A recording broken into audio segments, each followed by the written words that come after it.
لیکن لوگ کیا کرتے ہیں، لوگ عید کی نماز پڑھ کے جاتے ہیں، بال ناخن کاٹنا شروع کر دیتے ہیں۔ جو لوگ قربانی کرنے والے ہیں وہ لوگ سن لیں، جب تک وہ اپنا جانور ذبح نہیں کریں گے تب تک وہ بال ناخن نہیں کاٹ سکتے ہیں۔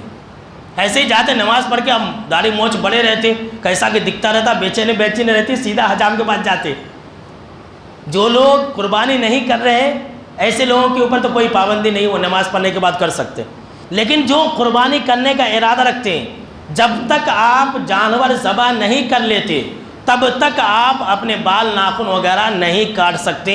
آپ اس مسئلے کو اچھی طرح سے یاد رکھ لیجئے۔ اس کے بعد آئیے سب سے آخر میں گوشت کا ایک مسئلہ جو ہے میں بتلا دیتا ہوں۔ دیکھیے الحمدللہ اب تو سمجھ لیجئے کہ بہت سارے احباب جماعت نے اس چیز کو چھوڑ دیا ہے، اور الحمدللہ جو صحیح مطلوب اور مقصود ہے اس کے مطابق عمل کر رہے ہیں کہ جس کے گھر میں قربانی نہیں ہوئی ہے ایسے لوگوں کو دے رہے ہیں۔ پہلے ایسا نہیں تھا، یہ تو الحمدللہ بہت اچھی بات ہے۔ اور میں پھر آپ کو ایک مرتبہ یاد دلا رہا ہوں کہ آپ ایسے لوگوں کو قربانی کا گوشت دیجئے جس کے گھر میں قربانی نہیں ہوئی۔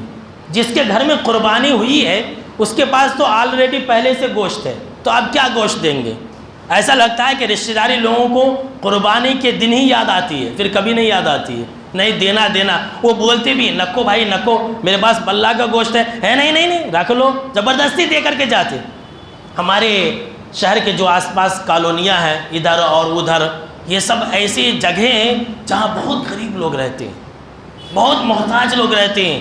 آپ ایسی جگہوں پر پہنچے اور دیجئے، اللہ خوش ہوگا، اللہ راضی ہوگا، اور اس عمل سے پتہ نہیں اللہ آپ کی کتنی بڑی بڑی مصیبتوں کو ٹال دے گا۔ اور اللہ کا بھی یہی کہنا ہے، اللہ نے فرمایا قرآن مجید کے اندر فَكُلُوا مِنْهَا وَأَطْعِمُوا الْبَائِسَ الْفَقِيرَ، کہ تم خود بھی کھاؤ اور فقیر اور محتاج، مانگنے والے اور نہ مانگنے والے سب لوگوں کو کھلاؤ۔ تو آپ جو ہے غریبوں کو دیجئے، محتاجوں کو دیجئے، اور حصہ مت کیجئے۔ لوگ جو ہے 3 حصے کر لیتے ہیں، یہ 3 حصے کا تو کوئی ثبوت نہیں ہے۔ وہ بھی 3 حصہ کیسے کرتے ہیں؟ بالکل ہی غلط طریقے سے۔ اپنے لیے کیا کرتے ہیں؟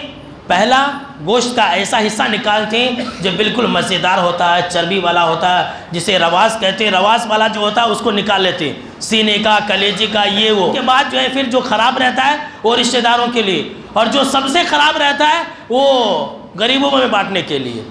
ایسا مت کیجیے۔ آپ جو اپنے لیے پسند کرتے ہیں دوسروں کے لیے بھی آپ وہی پسند کیجئے، جتنا آپ کو مرضی ہے کھائیے اور غریبوں کو کھلائیے، رشتہ داروں کو دیجئے، یہ آپ کے اختیار میں ہے۔ لیکن